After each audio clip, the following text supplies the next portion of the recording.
Hi, my name is Julia M. Spencer. I'm a real estate advisor, investor, and your number one source for real estate advice online. Thanks for having checked out my channel here. And on my channel and my radio show, we talk about anything and everything related to real estate investing. And that would be the real world of real estate investing and not just some of the fake stuff that you sometimes hear about. I try to be real and honest about everything that I do and open, and I love to share my knowledge because I never had anybody to help me when I started out, and make a very good living right now, very comfortable, and have learned all the tricks of the trade basically by osmosis, I guess you could say. Anyways, this video I want to talk about heirs of tax sale foreclosure victims. And this came from a specific question I got from a subscriber. Her name is May. I did address the question already in one of my radio shows actually this week, but I wanted to make a video about it too because for some people it's easier to hear the answer with a video, and it seems like you guys like the actual videos better than the radio shows anyways. So anyways, let me just read the question so you have it. So I was wondering if you ever purchased a tax lien of a deceased person. Were the heirs hard to deal with or what? I see most of them have taxes that have not been paid for many years in some cases. After I researched the property and the liens that the deceased had, should I be concerned about the heirs? Alright, so here, this is a really good question because I get that question quite a bit. A lot of the tax sale foreclosure properties that I've purchased were from people that have unfortunately passed on. And the way it works in the American legal system, I guess, you have heirs. I don't know what the exact order is. If there was no will or some sort of probate, the property has to go through some sort of probate. In any case, the property has to pass to somebody who's still living. And what I have found is that a lot of times the properties that I've purchased are in such bad shape. Usually they're very much at the low end of desirability, I guess, when you go to the tax sale. And that's because when I started off, I really didn't have all that much money to go to these auctions with. So all I could afford is the ones that nobody else wanted. And that model kind of stuck with me and it worked out really well. And now I'm kind of profiting from that really low-end area. But these properties are not really desirable properties. These are not $400,000 really nice in a gated community type properties. These are small little bungalows that maybe the floor has to be ripped out or it's collapsed or the roof is gone or partially gone or there's a big hole in it. I've seen that before. There's just a lot of repairs that have to be done to make the property livable, and so the heirs are just not willing to put all that repair in there to get it up to speed, and they honestly don't even really want to deal with it. Let me give you a specific example. When I started tax sale foreclosure investing back in Macon, Georgia, it was, I want to say, maybe 15 years ago. It's been quite some time ago. What happened is I purchased at the same tax sale 2 properties, and they were decent properties. They were really close to a university. I made videos about them before, actually. At least one of them I know I have a video of. And what happened is that particular owner, deceased, he was Italian, I believe, Italian family, had several children, I think 4 or 5 children that were also still living in town partially. And they had various businesses. In this case, they had like I want to say it was like a breakfast place business or so. In any case, to make a long story short, because I actually explained that scenario in very big detail in my radio show this week, they had close to 50 properties in town. That's 50. That's a lot of properties. 2/3 of those properties were in such bad shape that they were not livable. And have no idea how the family got them. Maybe at a tax sale. I didn't dig into it any further. But I got 2 of those from that batch, 2/3 batch that was just bad. They had a third also of properties, I guess you can do the math, that were livable. and were successfully rented. So what the heirs did, and this is because it's been several years at that time that the taxes were behind before this came to auction, they would have owed a couple $1,000s on each one of those properties that were in bad shape and repaid, and that were in bad shape and repair. So what happened is they just went ahead and declined the inheritance. So I don't know exactly the legal process. I mentioned in my radio show, I don't really know. That would be an attorney question. But you can actually, once you inherit something, you can just say, hey, I don't want it. I decline it. And then the properties just go to kind of like a no man's land, what I've found. And they're just sitting there and waiting for somebody to foreclose on them, because taxes keep accumulating every day, every month, every year. And eventually the tax authorities are going to get wind of that nothing's going to get paid, and they're going to go ahead and foreclose. And this is where somebody like I came in and just kind of swept up a few. So what happened is, after that, of course, I didn't want to go through the process of barring redemption rights, because I already knew that they didn't want to claim these properties back. So I tried to contact the heirs and ask them to just formally sign a quitclaim deed with me, and that would have prevented me from having to go through the barring of redemption rights, which would have cost me a lot of money and would have taken a lot of time. And of course I was not successful. I explained that in my radio show as well. The heirs didn't want anything to do with me, didn't care, knew exactly who I was, because I actually went to their place of business and ordered a breakfast in one of their restaurants, and they just didn't want anything to do with me. So I didn't finish the story on my radio show, so here's the continuation of this. What happened, and I believe there's two properties. One of them I did sell via quitclaim deed on eBay to a veteran from, I believe, the Vietnam era that wanted to just live there in its inhabitable state and fix it as he went for very cheap. He did that. Fortunately, he only paid me about a third of what we agreed to, and I didn't bother foreclosing on him.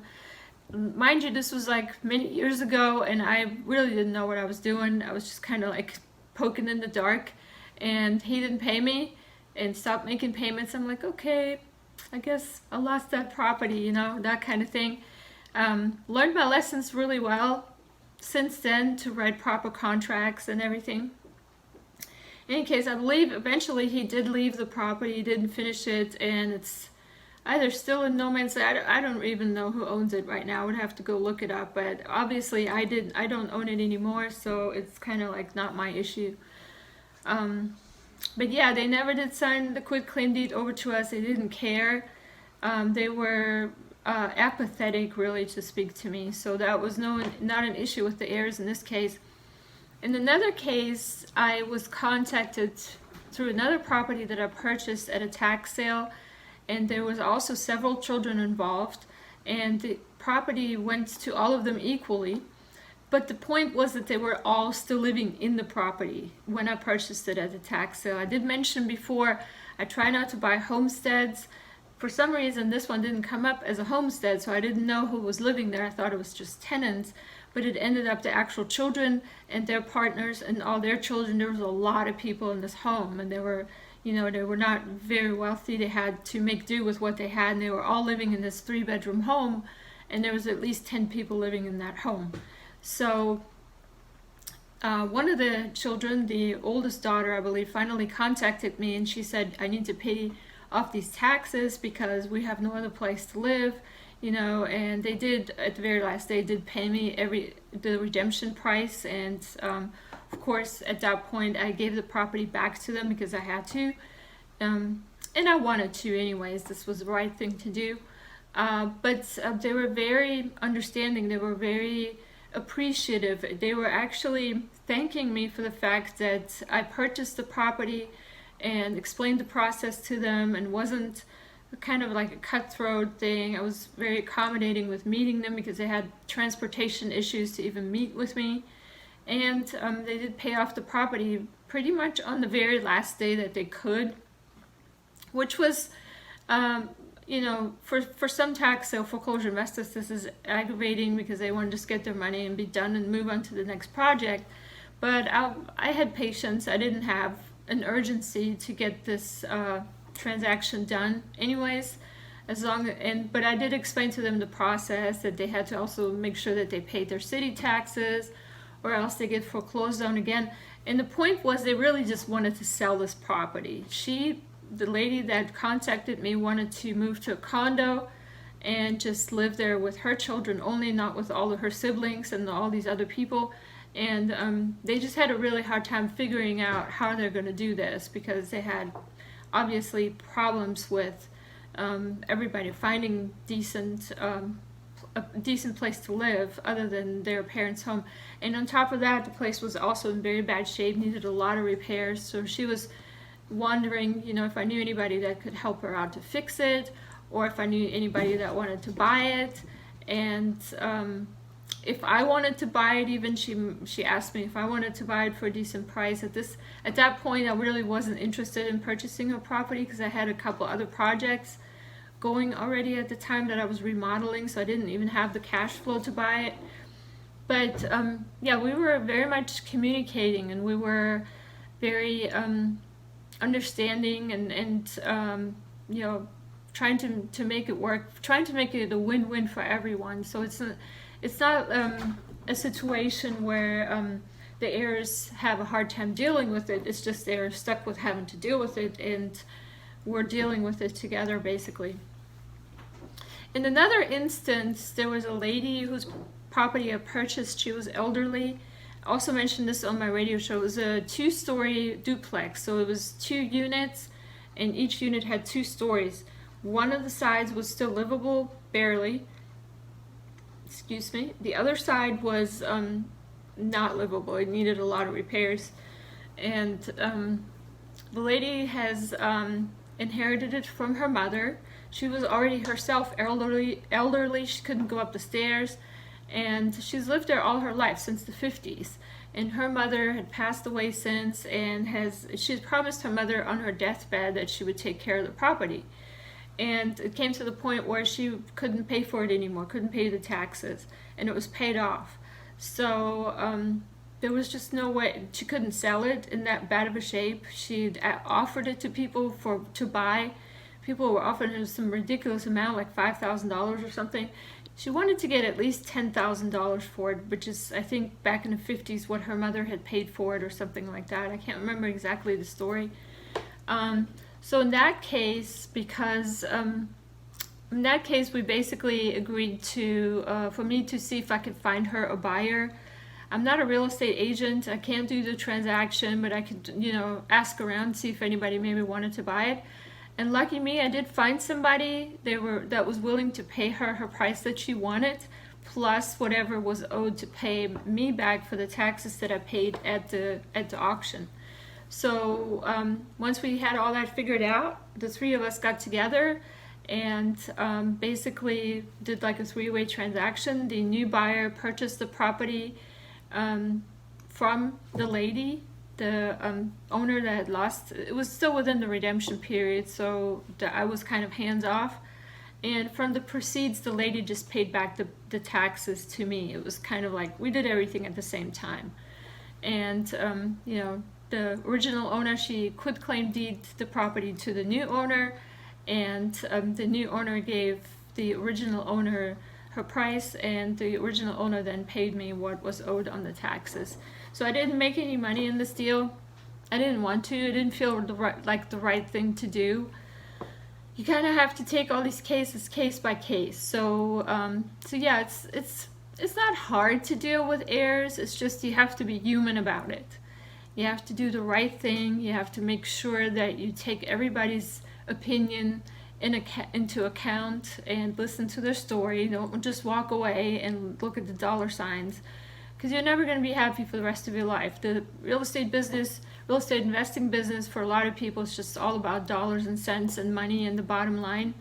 But for me, it's a lifestyle, and people are a big part of it. It's not just real estate and properties. It's dealing with people, making agreements, making arrangements, finding creative ways to make it a win-win for everybody.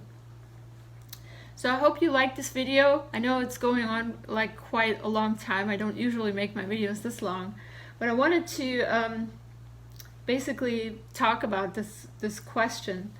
And I think the other part of the question was that she asked that if there are liens that the deceased had, should she be concerned about that?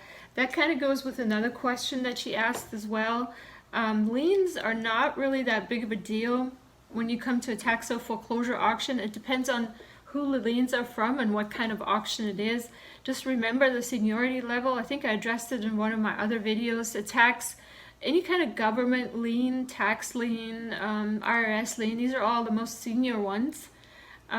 So everything that is from a private entity or a contractor is always junior to those, including the mortgage actually. So these are usually wiped out during the tax sale, but you have to investigate and find out what kind of lien it is. And if it's a lien of a dead person, deceased person, you have very little to worry about in most cases. And in some other cases, of course, you can buy out the lien. That's actually a topic of a separate video, which I'm going to record later today. And yeah, subscribe to my newsletter. At the bottom of this video, you'll see my website. Subscribe there, ask me questions, interact with each other, share this video if you liked it, if you found that somebody else maybe liked it, that you know. And yeah, if you have any comments, please leave them. I look forward to read them all. Have a great day. For your free guide to real estate investing, visit juliamspencer.com.